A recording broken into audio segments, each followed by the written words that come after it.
नमस्कार, जय हिंद, वंदे मातरम। भाइयों और बहनों, स्वागत है आपका भारत के सबसे बड़े सरकारी न्यूज चैनल पर। तो दोस्तों, इस वीडियो में हम आपको देश और राज्य की 10 मिनट में 50 बड़ी खबरें देने वाले हैं। तो दोस्तों, सारी खबरें सिलेक्टेड और आप लोगों के काम की खबरें हैं, इसलिए वीडियो को लास्ट तक ध्यान से देखिएगा।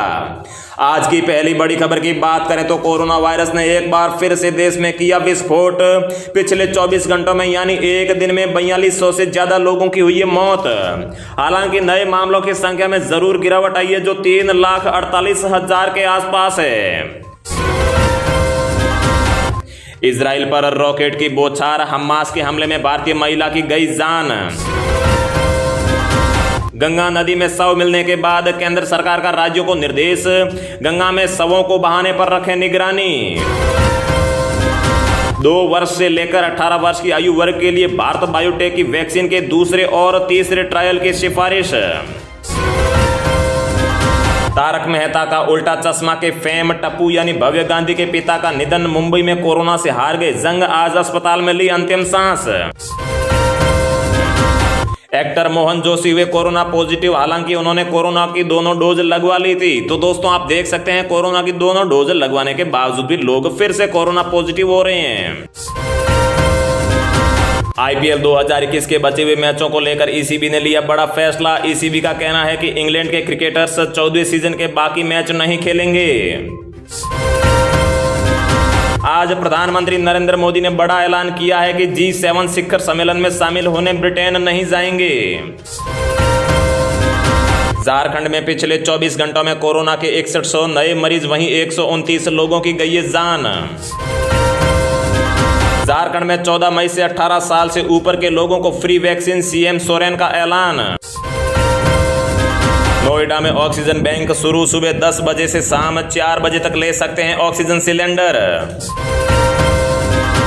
बिहार में पिछले 24 घंटों में कोरोना के 10,174 नए मामले आए, वहीं 75 लोगों की गई जान।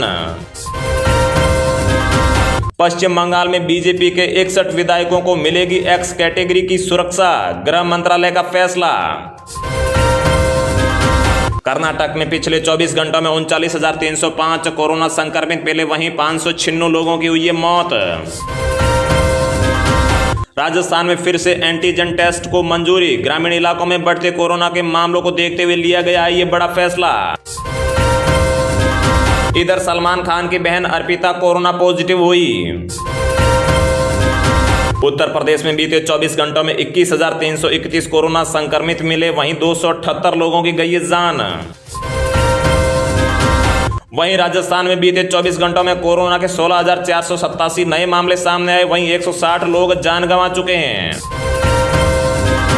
इधर दिल्ली में संक्रमण की दर घटी है। 24 घंटों में 12,651 कोरोना संक्रमित मिले और 329 लोगों की जान गई है।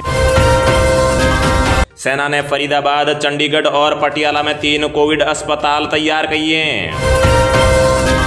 अभिनेता जूनियर एनटीआर कोरोना पॉजिटिव हुए हैं, ट्वीट करके उन्होंने दी ये जानकारी।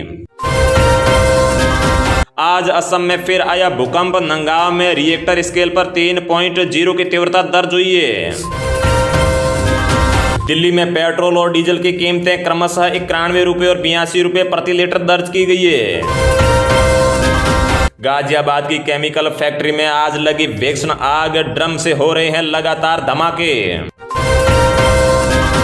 और इधर आज स्वास्थ्य मंत्रालय ने बताया है कि देश में 13 राज्य ऐसे हैं जहां 1 लाख से भी ज्यादा सक्रिय मामले हैं। 6 राज्यों में 50,000 से 1 लाख के बीच सक्रिय मामलों की संख्या बनी हुई है, तो 17 राज्य ऐसे हैं जहां 50,000 से कम सक्रिय मामलों की संख्या है। बिहार के बक्सर जिले में गंगा से 73 शव निकाले जाने के बाद अब उत्तर प्रदेश के गाजीपुर और बलिया में भी मिली दर्जनों लाशें। पुलिस और गंगा से निकलवाए 86 शव। इसी बीच बिहार और यूपी में जारी घटना के लिए एक दूसरे पर लगाए जा रहे हैं आरोप।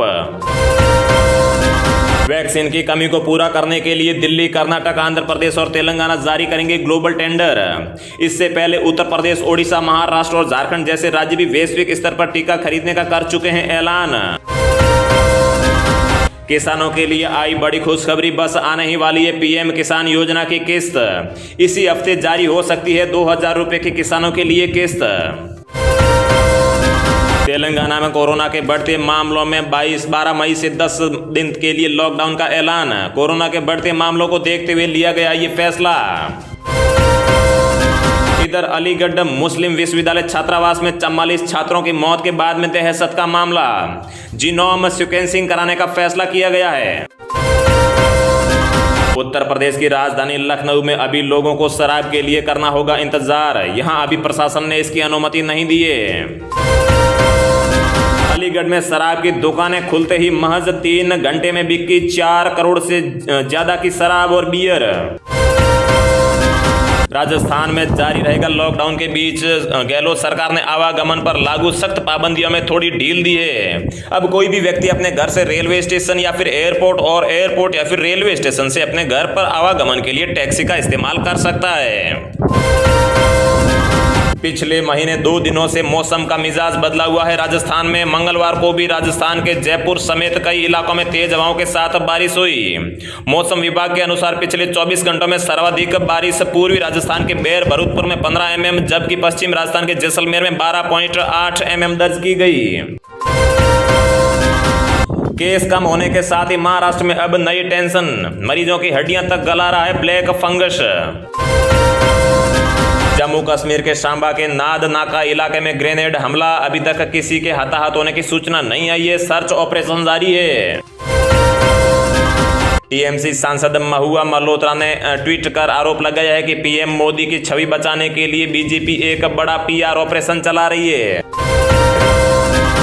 उत्तराखंड के देवप्रयाग में बादल फटा। शांति नदी में अफरा तफरी। दर्जनों घर दुकानें तबाह हो गई है। एसडीआरएफ मौके के लिए रवाना हो चुकी है। मौतों और घायलों को अब तक कोई जानकारी नहीं दी गई है। नोएडा में कोरोना का कहर। एक बेटे का अंतिम संस्कार कर घर लौटा परिवार और दूसरे की घर में ही मिली लाश। कोरोना पर सरकार की नई गाइडलाइन से एक राज्य से दूसरे राज्य में जाने पर अब आरटीपीसीआर टेस्ट जरूरी नहीं है।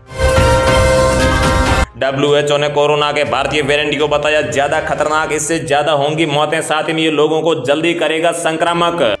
नेक्स्ट अपडेट की बात करें तो दोस्तों, हेमंत बिस्वा बनेंगे असम के अगले मुख्यमंत्री। राज्यपाल से मुलाकात कर सरकार बनाने का दावा पेश किया है।